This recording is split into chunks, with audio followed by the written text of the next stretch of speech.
Our guest speaker is the creator of the Sharing Fire program and an expert in philanthropy and motivating people to give back. He is a professional speaker and trainer since 1993 in the areas of multiple intelligence assessment, finding your gifts and strengths, interpersonal communication, team building, leadership, personal resilience, and employee management. He had spoken to hundreds of governmental, nonprofit, and for-profit organizations and schools, and thousands of people throughout the United States, Canada, Central America, Mexico, and the Caribbean. He has been recognized as the Outstanding Associate Instructor of the Year for 2007 by the Graduate School of Public and Environmental Affairs, IUPUI. He teaches courses on nonprofit management and philanthropy at Notre Dame, IUPUI, and Butler University. His nonprofit experiences include Director of Nonprofit Executive Programs at the University of Notre Dame in 2008, Associate Director, Institute for Research and Scholarship, Butler University from July 2005 to 2008. Past Resident, Indiana Theater Association from 2006 to 2008, Board Member of the Philanthropic Studies Alumni Association at Indiana University, Member of the National Advisory Board for the Third Millennium Philanthropy and Leadership Initiative funded by the Kellogg Foundation, the Center on Philanthropy. Interim Director for the Oakwood Christian Youth Leadership Academy in Syracuse, Indiana from 2000 to 2001. Executive Director and Spokesperson from 1986 to 1993 for the Fourth Freedom Forum, a private operating foundation in Goshen, Indiana, and President of the National Speakers Association, Indiana Chapter in 1991. He had likewise conducted over 60 television, radio, and newspaper interviews as spokesperson and executive director of the Fourth Freedom Forum from 1986 to 1993. Ladies and gentlemen, please welcome Dr. Marc Hardy. Hi, Dr. Hardy. How are you doing, Joey? I'm good. And you? I'm doing very well. Very well. It's been a good morning, and glad to be on your program, on your podcast. Yeah, thank you for accepting our invitation to share your knowledge and wisdom with our audience here in the Philippines. Anyway, we've heard JJ enumerate the long line of qualifications that you have, but can you tell us briefly what you do now or what keeps you busy? Well, I do a couple of things. One, I'm the Director of Nonprofit Certificate Education at the University of Notre Dame, and I also teach in the Masters of Nonprofit Administration program once in a while. And I also do consulting and speaking at conferences. And lately, I've been doing a lot of speaking in video conferences. It's kind of strange to speak at a conference and be a keynoter, but either you're recorded or you're live with 200 people watching via Zoom. So it's a different kind of experience, but it's been a good adjustment. I do a lot of consulting. In fact, I just had a meeting this morning consulting with the board of directors about an issue they were having. So most of my work is in the nonprofit sector, but I talk about leadership, and so that crosses over into the for-profit sector and the nonprofit sector. And I actually started out in the for-profit sector. I ran jewelry stores for 8 years. And a lot of people don't know that I'm a certified diamondologist and a guild gemologist. And I also, of course, have my master's and PhD in philanthropic studies from the Lilly Family School of Philanthropy. And I also ran a private foundation for 7 years and have been with nonprofits and for-profits all my life. So I came late to teaching, and so I came with a lot of practical knowledge, and I think my students like that. So part of what I'm talking about is based on research, part of it's just based on experience and knowledge in the field. Wow, that's quite impressive. So anyway, you have this leadership approach called Sharing Fire. What does it mean? Well, sharing fire is taken from an old Greek myth the myth of Prometheus. And because I come out of the study of philanthropy, the myth of Prometheus is the first time the word philanthropy is used. It's where the origin of the word philanthropy comes from. And so sharing fire is a philanthropic approach to leadership. And what I mean by that, in the myth of Prometheus, as legend has it, Prometheus created the human race. And he created art, and he created culture, and he created all good things in our life. And he loved the mortals because it was his creation. But and he was a titan. Zeus, however, who was the main god, didn't like the mortals because they were imperfect and they made mistakes and they were silly, and you know, he was kind of disgusted with them, and he decided that he wanted to eliminate the human race and start all over. So he decided to take their fire away from them so that they couldn't cook food, so they couldn't make hunting weapons, so they couldn't make pottery, so they couldn't get warm and they would freeze to death, so they couldn't see at night. Everything associated with fire, he thought if he took the fire away from them, they would all perish eventually. And so he hid the fire on Mount Olympus. And when Prometheus found out, he went back to Mount Olympus and grabbed the fire and shared it back with the mortals so that they could not only survive, but they could thrive. They could make their pottery. They could make weapons. They could make machinery, so on and so forth. They could make tools to farm, so on and so forth, and they could stay warm. And Zeus was absolutely incredibly angry over this. And the rest, you know, in Greek mythology, they had many gods. And all the other gods were laughing at Prometheus because he loved the mortals. And they thought that was the silliest thing they'd ever heard of. And they made fun of him. And they called him a philanthropos tropos, which is a being who loves human beings. And the act of sharing fire with the mortals so that they could survive and thrive was called an act of philanthropia. And philanthropia is now what we call philanthropy. Yeah. And so in the origin of the story of philanthropy, it was never about money. You know, when we think about philanthropy, we think about wealthy people giving money to causes, so on and so forth. But philanthropy was never about that at the beginning. It's kind of evolved into that. What philanthropy really is it's giving people the tools to create a better life. So if you look at the myth of Prometheus, what he did was he gave the mortals fire so they could use that to create a better life.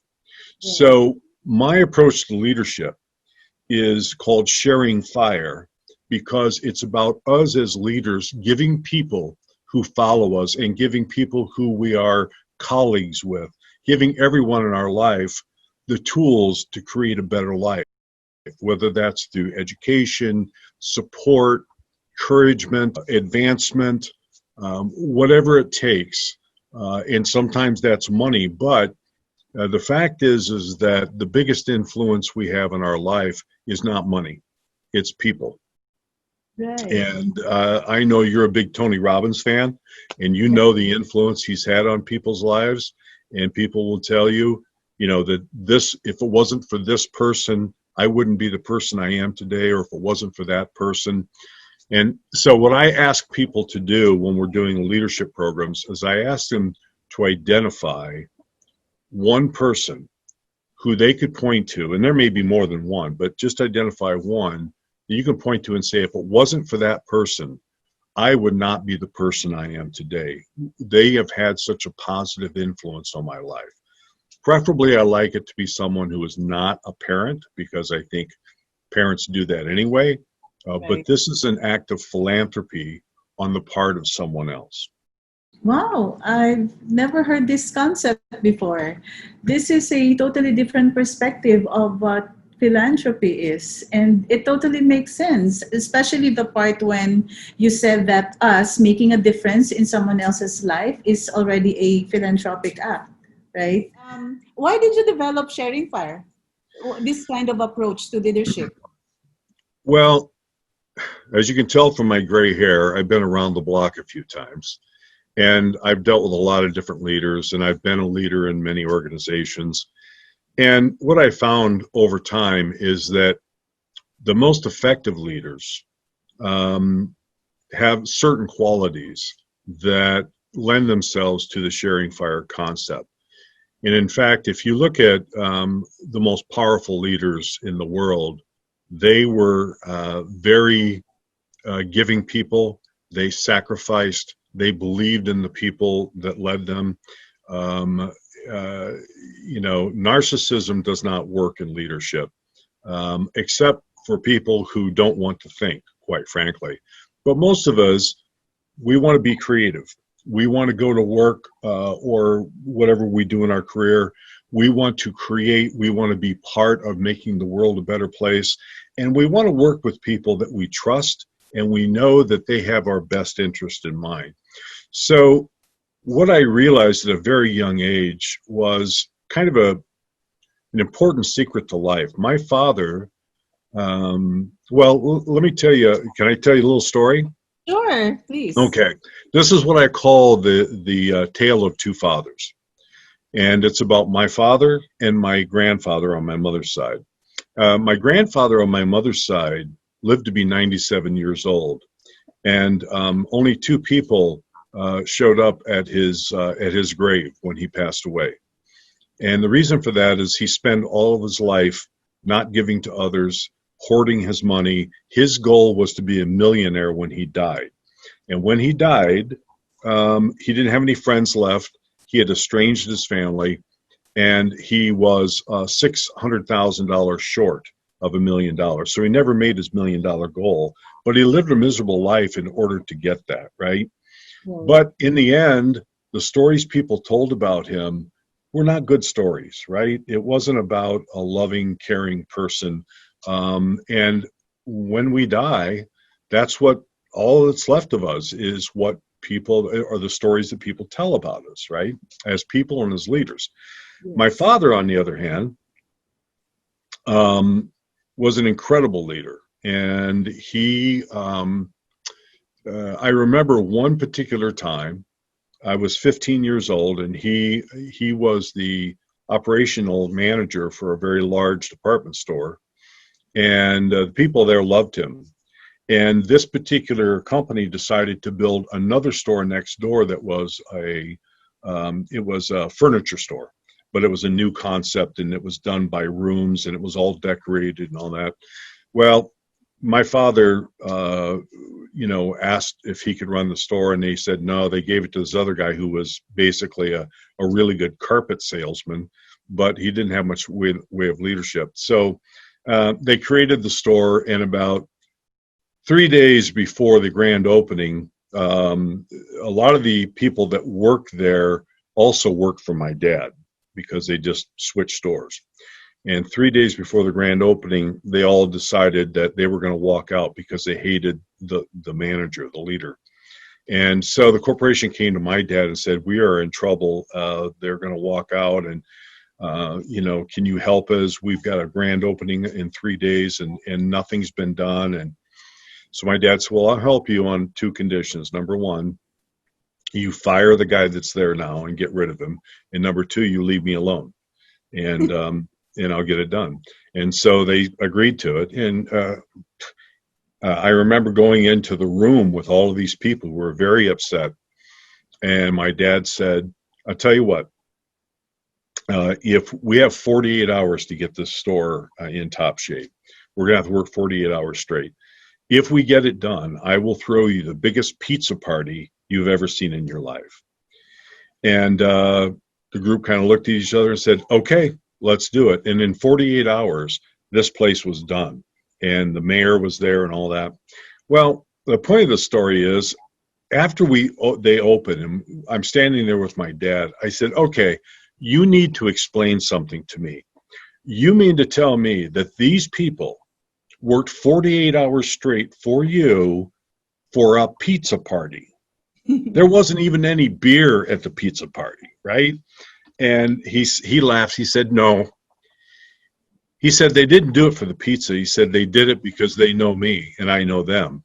And I know their children, and I know their anniversaries, and I know the last time they were in the hospital. And he said, they're like family to me, and they know that. That's why they work 48 hours straight. And so that for me, what I realized from that is I've come up with this concept that if you lead people through fear, you'll have little respect. But if you lead people through respect, you'll have little to fear. And I see so many leaders who try to lead people through fear, through threat, through what I call beatership. And it works for a while, but eventually it turns sour and people don't want to function with them anymore. Now, here's the point of the story of two fathers. My father died when he was 44 years old. 1,000 people came to his funeral. And every person that came up to me during that service told me a story about something my father had done for them that was philanthropic, some way they had helped him, some great story about him. And what I realized, and why I've developed this concept, is I realized that you have to decide as a leader, what kind of story do you want people to tell about you when you're gone? Do you want the story like they told about my grandfather? Or do you want the story like they told about my father? And I realized that's all you're left with. You know, you can have all the money in the world, you can have all the possessions, you can do all that. But what you're left with is, how did you treat people and what are the stories they're telling about you? And did you help people become better? Did you help them improve their lives? Wow, that's great. That was a long story, right? But that's actually a good story. So you mentioned leadership. I've watched some of your videos, and Yes. you have leadership as against teachership. What do you mean by that? A lot of leaders think that leadership is beating people mentally, emotionally, psychologically into submission so that they perform. And I've worked for people like that, and I could sit here and tell you great stories one after another, and I'm sure we all have. The problem is, short term that works. I mean, sometimes that works if you're in an emergency situation. Let's say you're in a burning building, and then the guy, the person in charge says, "All right, line up, get going, move it." You have to become very, very autocratic and very, very vocal. But if you do that all the time, you wear people out, you burn them out. And the reason for that is they realize that you don't really care about their welfare. You only care about the task at hand. And so when I say teachership, the reason I use that term is I think we have to go from the beatership model, which is trying to motivate people from the outside. It's called extrinsic motivation, to what I call, or what is called, intrinsic motivation, where people are motivated from inside to do a great job. And the way you do that is you let people know that you care about them and that you believe in their potential. In fact, you believe in them more than they believe in themselves. And that's a key here. Because if you believe in people more than they believe in themselves, you encourage them to reach the next level. Because a lot of times we don't realize what our own potential is. And the reason we don't is because the gifts we have become, they're so natural to us that we don't have to work at it. And as a result, because we don't have to work at it, we think that everybody can do it. And the fact is that the gifts we have are unique to us. And we have to develop those gifts because those are the gifts that God gave us. Those are the things that we have. I kid people say, "Hey, I love your voice." And, and I did have my own radio show. I was in broadcasting and do a lot of speaking. But I said, but I'm going to tell you the truth.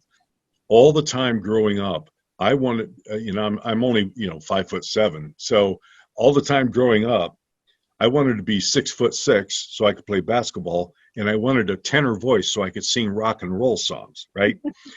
Instead of embracing my gifts that I was given, and I finally realized, wait a minute, I could probably use this voice in a great way. So, but it took people outside of me saying, "Hey, you have a great voice," or "Hey, you really do this well," because for me, I don't have to work at my voice. It's no big deal, right?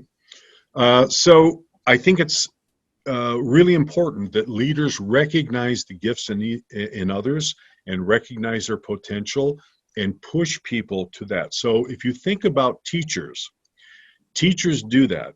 My favorite story is a teacher well, there were two teachers. One was a teacher who, when I was young, we lived out in the country, and I had two sisters who played with each other. And during the summer, I had to walk a mile or two to visit my closest friends. So I spent a lot of time alone.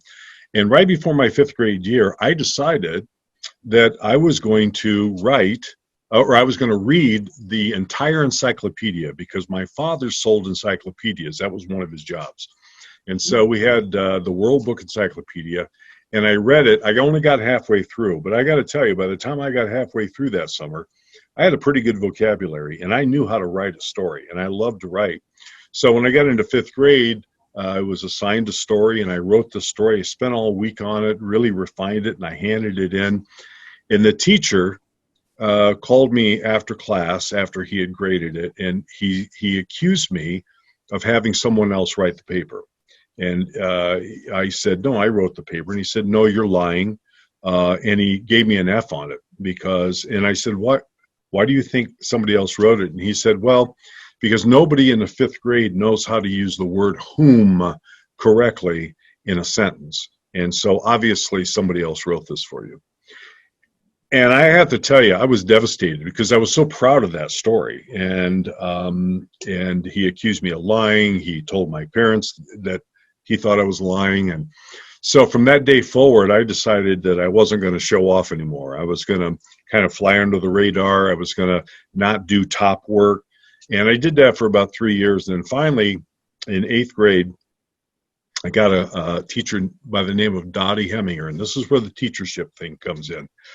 And so I was getting, C's and D's and F's in her class. I wasn't really applying myself. I didn't want to get accused of anything. And one day she handed out a quiz in class, and it was a 3-page story, and we had to punctuate. There was no punctuation, so we had to punctuate it and put everything in. So, we did it in class, so I did, and I handed it in. And a week later, she said, "Mr. Hardy, I'd like to talk to you." And I said, I had an attitude. I was 14. I was on the football team. I really thought I was pretty cool. She was like 4'11", weighed 95 pounds. And I thought, I'm a tough guy. And she said, "Sit down." And I said, "No, I'd rather stand." I said, "Sit down." Of course, I sat down. And she said, "Let me tell you something." She said, "For 2 months, you have been skating through my class. And I didn't think you were very smart. But when we did that quiz the other day, you were the first student to hand it in, and you're the only student to get 100%. So here's what I know. I know you're not stupid, and I know that you're very, very lazy, and I am going to make your life miserable for the next year."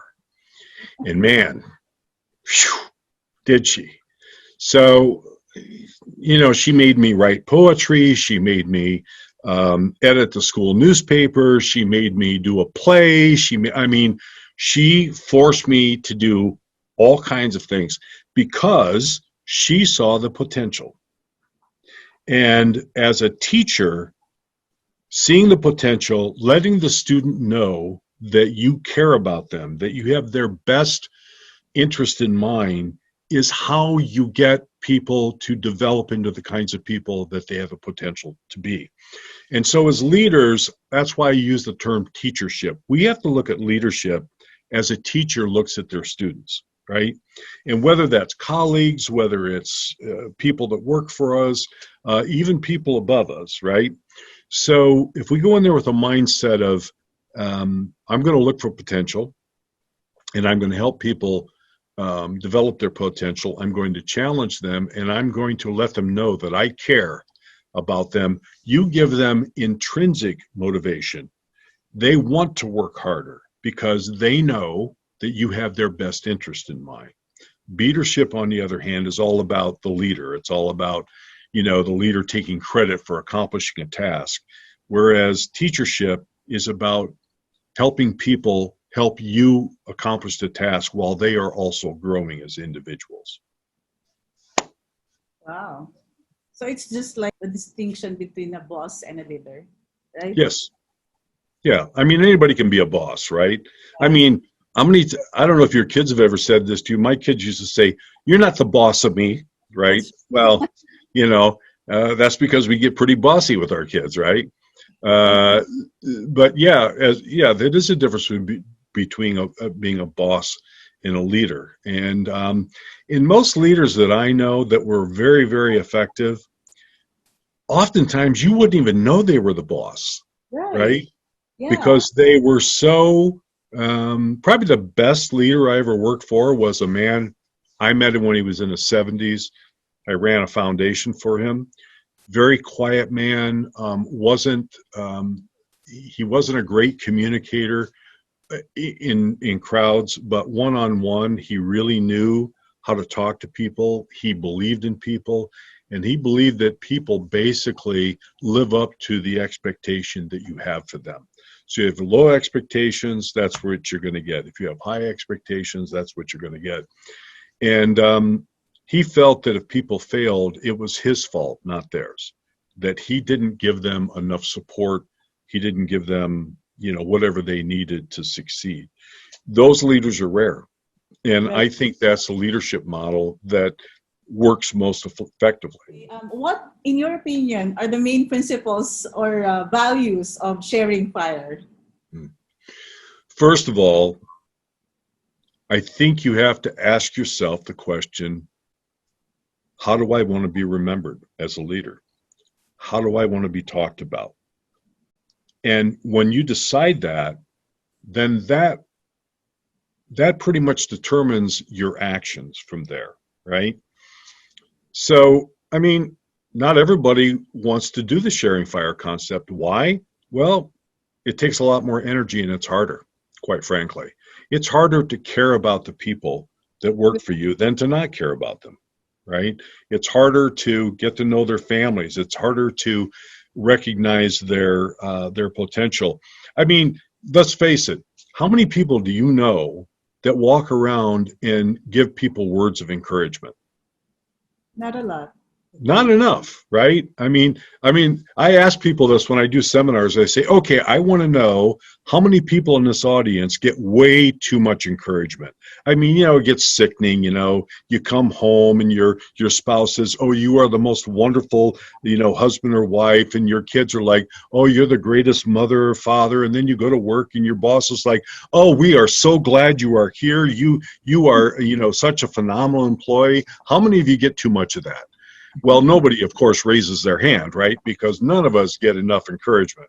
So it always fascinates me when I see people who are so hesitant to encourage people, to tell them they've done a good job, or to say to them, "Wow, you have an amazing voice," or "Wow, you can really sing well," or "Wow, you are a great writer," or whatever, and to follow up on that and to keep pressing on that, because let's face it, even as leaders, we need encouragement.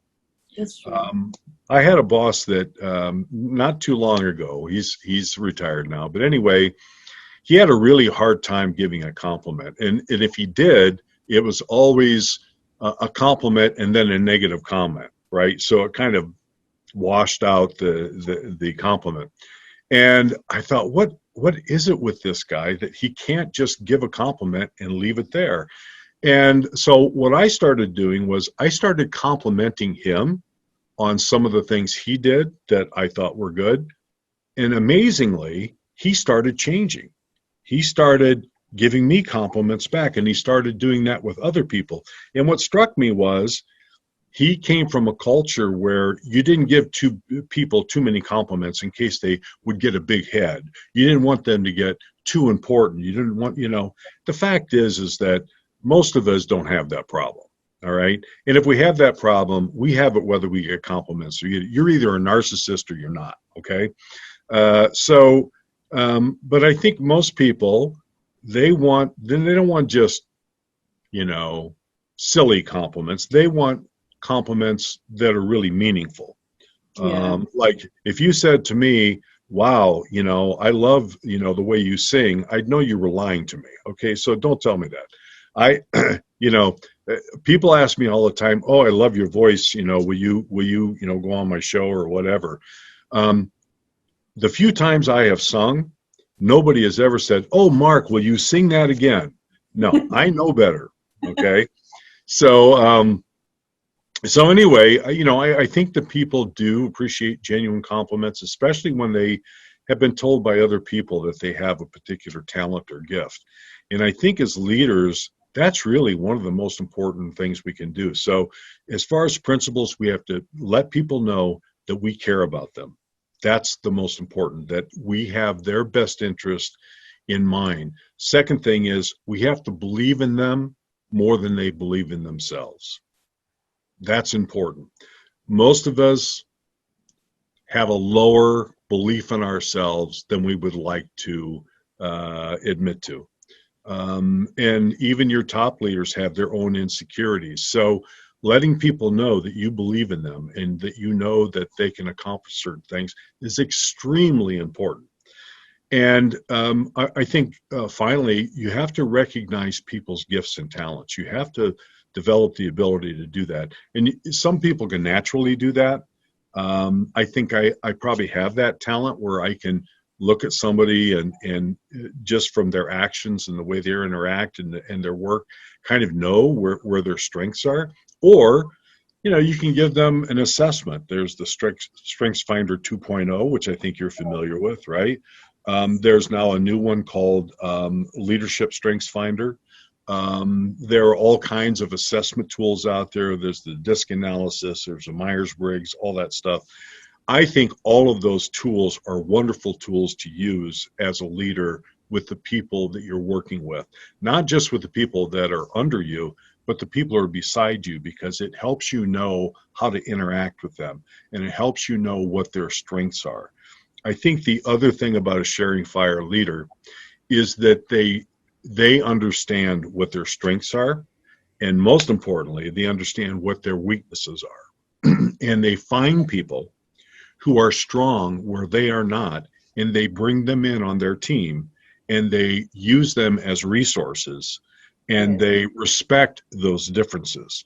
Yeah, I agree. I believe that part of being a great leader is being humble enough to admit your own weaknesses and tapping on others whom you think could be able to do a better job at those things you're not really good at, and together be more productive. I'm not a person who likes to do detail stuff. Spreadsheets, Excel spreadsheets are not my favorite thing to do. I can do them.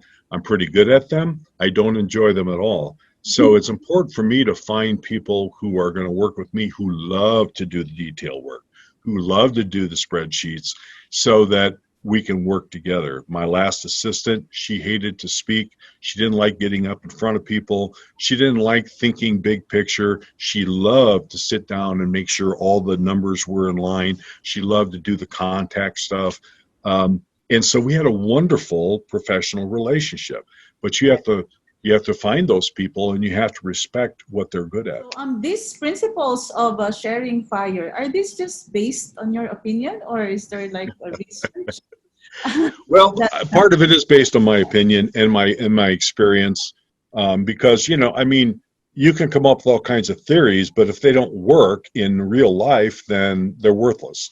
However, this is also backed up by psychology. There's a new psychology, well, it's fairly new. It was created in the 80s, called positive psychology. Now, this is not the same thing as positive thinking. It's similar, but positive psychology is about looking at people who are very fulfilled and they are very accomplished, and asking the question, what is it that makes them fulfilled and accomplished? What is it that they're doing in their life that works for them? And then applying that to other people. So there's a guy named Mihaly Csikszentmihalyi who is, I think he's still around, but he was a father of this. A guy named Seligman. If you look up, if you Google positive psychology, you'll see these names come up. But most of psychology is based on taking people who are mentally ill or mentally incapacitated and asking the question, how do we get them to normal, right? So you look at all, this deals with depression, it deals with schizophrenia, it deals with all kinds of mental diseases. That's what psychology has traditionally been.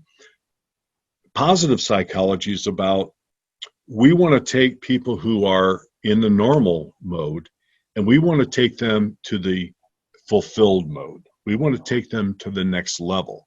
So what is it that they're doing that helps them helps them compose music, helps them accomplish great goals, helps them do the things, and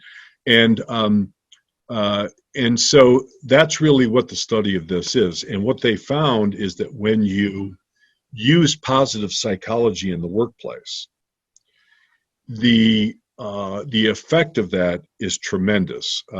There's a book out called Everybody Matters. It was written by a CEO of a very large conglomerate.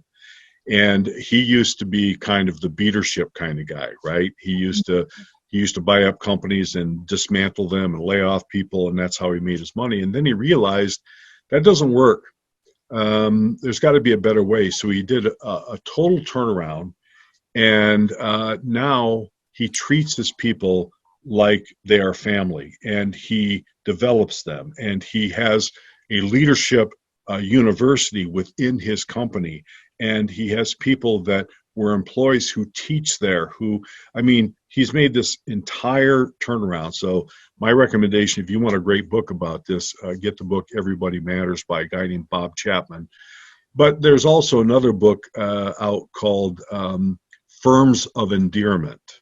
Firms of Endearment. And it's really a profile of 10 or maybe it's a dozen or so firms that use this positive psychology kind of sharing fire approach to leadership, and they are extremely successful. And what I'm finding is the companies who are adopting this kind of leadership are blowing the doors off companies who aren't. And the reason for that is their people become intrinsically motivated, inside motivated. They will work overtime. They will work much harder because they feel connected to the organization, and they know that the leadership cares about them. And as a result, they care about the organization and the leader. And it becomes a very close-knit, very much a team feeling, because people feel like they matter. If people don't feel like they matter, they're not going to give you their best. They're not going to give you their best ideas. They're not going to give you their best work. They're not even going to give you their best attitude. They're going to basically float through and get by with as much as they can, because their attitude is going to be, why should I expend more energy? It's not appreciated anyway, right? So the evidence is out there that using sharing fire techniques and the principles of positive psychology in the workplace, which are all congruent with sharing fire, they work. They work in everyday life, and they work in your family. They work in your friendships. They just work because people want to be connected. And in this time of COVID, everybody wants to feel connected. Yeah, I couldn't agree more. And that's why our family came up with this WoW program, because this is one way to reach out and help our colleagues and fellow Filipinos to cope up with the isolation. Is there a difference between nonprofit leadership from leading a for-profit company? I think there is. I've led both kinds. One of the differences is in In a for-profit company, you have all kinds of other incentives to get people to be productive. Okay, so you can usually offer them bigger salaries. You can usually give them better benefits, better retirement, maybe stock options, better vacation benefits, so on and so forth, right? Bonuses. So the nonprofit world, you have all the things that you have, or the for-profit world, you have all the things you have available in the nonprofit world, plus all of these other financial incentives. Plus, you don't have to deal with volunteers. In the nonprofit world, you usually don't have the highest salaries, usually don't have the best benefits, usually don't have bonus programs and best retirement programs and all that. They simply don't have the budgets for that. So you can't really motivate people through those kinds of financial incentives. And you also have to deal with volunteers. Usually the board of directors on a for-profit are paid to be board of directors. In a nonprofit, they are not paid. So you have to learn how to lead volunteers that are not paid. They're there on their own volition, right? Or people that come into your organization and help you. So that's a different kind of leadership style. You know, you can't be a demanding person when you're not paying them. So that's part of it. And I think too, when you're nonprofits, their main thing is to make people's lives better. And so if you're working in a nonprofit and you feel like an indentured servant, you feel like you know, you're being taken advantage of, you're not cared about, or whatever, it's actually an act of hypocrisy, because on the one hand you're saying we're here to make people's lives better, on the other hand you're making your own employees' lives miserable. Now you can't do both. So being a nonprofit leader, you have to ask yourself, what can I do to give people incentive to do a great job, to come work for us, you know, recruitment, and also to stay. What are the things, and really when you look at it, the only thing you can give them is really good leadership. You know, let them know that they matter, that you care about them, that you're here to help them grow, that they are doing good things in the world, that they are part of a bigger cause, and that they are part of a team who always has their back. And I think that is a much more difficult thing. Now, I do believe that you should do all those things in a for-profit. But again, the for-profit, sometimes they just fall back on the fact that they're paying you a lot of money. I mean, let's face it, we all know people that stay in miserable jobs because they're getting paid well, or because they're getting great benefits, right? So to say that's not a strong incentive is not true. I mean, a lot of people stay places because of the financial reasons, and not because of the leadership. In a nonprofit, you don't have that. You don't have those financial reasons to stay, usually, unless you're in a very large nonprofit like a hospital or a major university. They tend to pay well, but most nonprofits are small, and you know, they simply don't have the resources. So yes, I think it is very different in terms of how you approach people. You have to become a much more caring person. You have to really practice the sharing fire principles, and really make people feel like they're important. So it's kind of like in our own industry. I'm in the insurance industry, and we get paid by commissions, right? So it's up to us managers or leaders to motivate our people to, you know, when we offer them some incentives, but of course not all of us do that. And sometimes it's difficult to make them become productive, right? Mm-hmm. So do you have some advice for us on how to make our people move? I think no matter what you're doing, and especially in insurance, I think people want to feel like they're part of a bigger cause. So I think one of the most effective things that I've seen insurance companies do is show stories about people they have helped because these people had insurance, right? And people have lost their homes, so they get their home replaced. They've lost loved ones, and they have the money to pay for the funeral and things like that, and to take care of the family. I mean, the one side of insurance is, yes, we have to pay money for it. The other side of the insurance is there's a reason people do that, right? It's for security. It's for peace of mind. It's for knowing that if anything, I think as a male, it's important to me to know that if something happened to me, my family would be taken care of. They would not be destitute, right? So I think helping people understand that this is the real mission. The real mission is to make sure that people are secure if something disastrous happens, to make sure that people are that their children, that their spouses, whatever, are taken care of. So I think that would be my advice: is get them to create a bigger mission, a bigger vision about what selling insurance means. What is that really all about? It's not just about the money. It's about the vision of, look how secure your family's going to be if something happens to you, or look how this is going to take care of you if you lose your house, or if you crash your car, or whatever kind of insurance you're selling. And it's about security and safety. So I think getting them to tie into a vision like that is Right. much easier than saying go out there and sell these policies, right? Yeah, but the thing is, even if most of these people who come in and join, they know about the mission.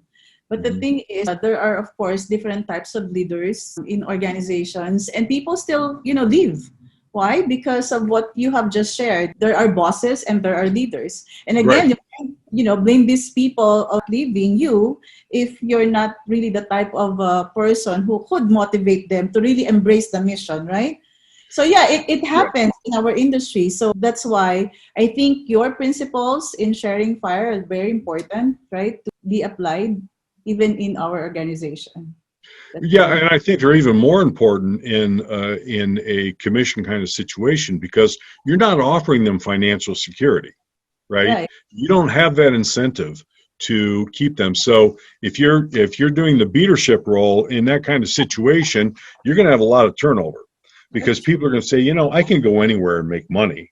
That's Exactly. not the issue, right? Especially if it's on a commission basis. People who are in a commission base, they need a high level of motivation, a That's high true. level, and a high level of support, and they need it consistently. You can't just give it to them at the beginning of the week or the beginning of the month and say, well, that should last you for a while, right? It's a constant thing. And that's why I say the sharing fire concept of leadership, it's not the easiest thing, Yeah. but it is the most effective way to lead. And you can get by with tremendous turnover. And I always say to people, if you want to know the difference between a beater and a leader and a teacher, look at their turnover. That's true. If they Yeah. have high turnover, they got a problem. If they have low turnover, then they're probably doing something right. Unfortunately, what I see people looking at, like their bosses, right? What they're looking at is the end result, like, how much did they sell that month? It's true. Well, if you're turning over 100% a month, your figures may be high, but eventually you're going to run out of steam, because people aren't going to work for you anymore. Mhm. There's simply, word gets around and people go, no, there's no way I'm going to work for that maniac, right? Right. So, so I think that, yeah, initially you may get results because you're beating people up. If you want to see a great movie about this kind of leadership and its effect on people, there's a movie now that's got really bad language. So I'm going to warn you right now. The language is awful, but it's called Glengarry Glen Ross, and it's got Al Pacino and all kinds of top actors in it. But it is a very realistic view of a leadership situation in a commission kind of business. And it shows you all the things you shouldn't do. All right. So to be an effective sharing fire leader, do you really have to be an executive? Do you have to have a title?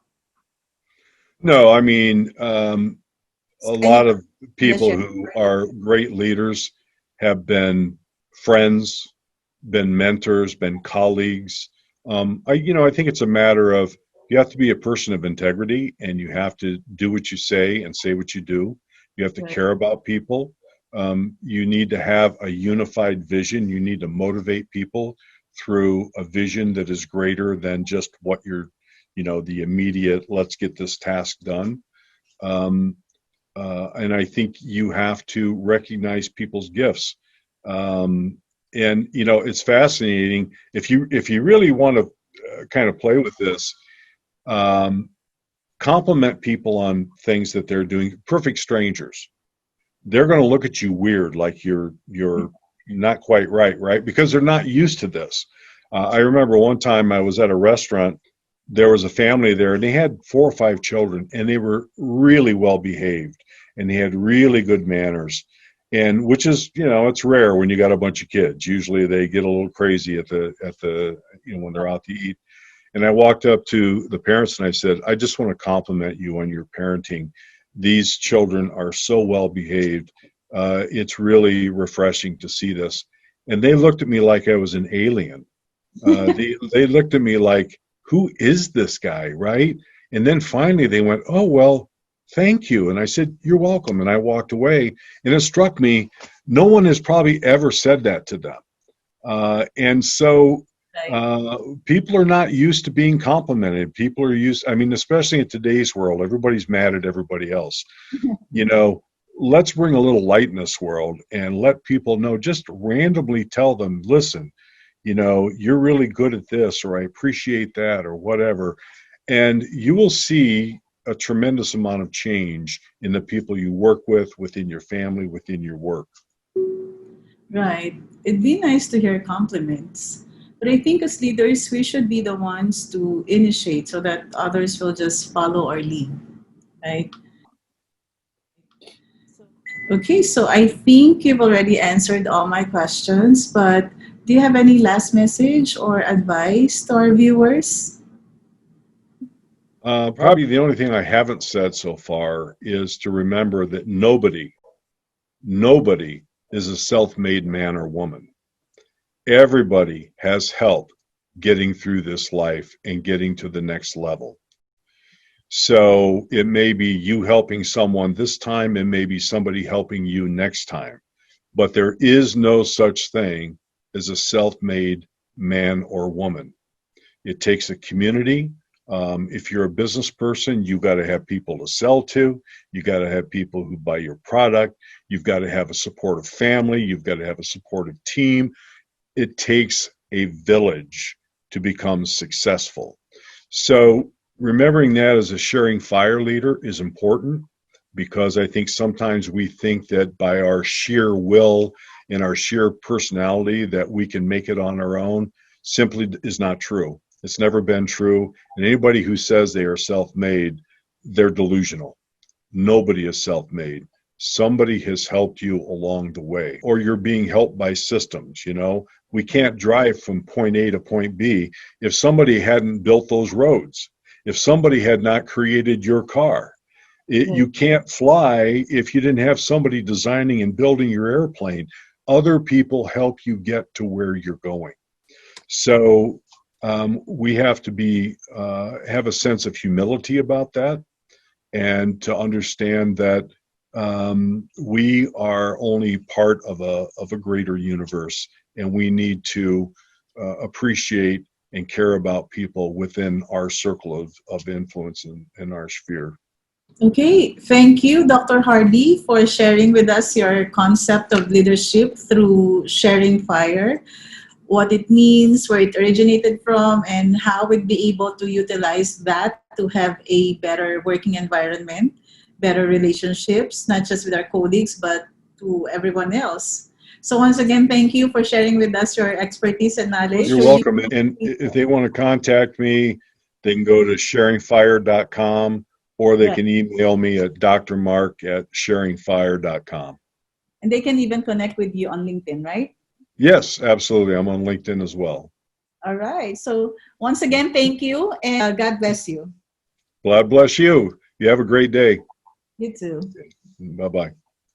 Okay, bye. JJ. I'm JM. I'm Jack. I'm Jake. And I'm Jamie. And welcome to It's Time Wow! Wisdom on Wednesdays. Your weekly dose of wisdom. So every Wednesday, we will invite wisdom-filled individuals to share with us their expertise, competence, and experience that will help us gain more success, knowledge, and wisdom.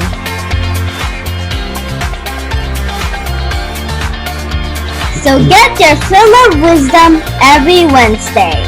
It's time.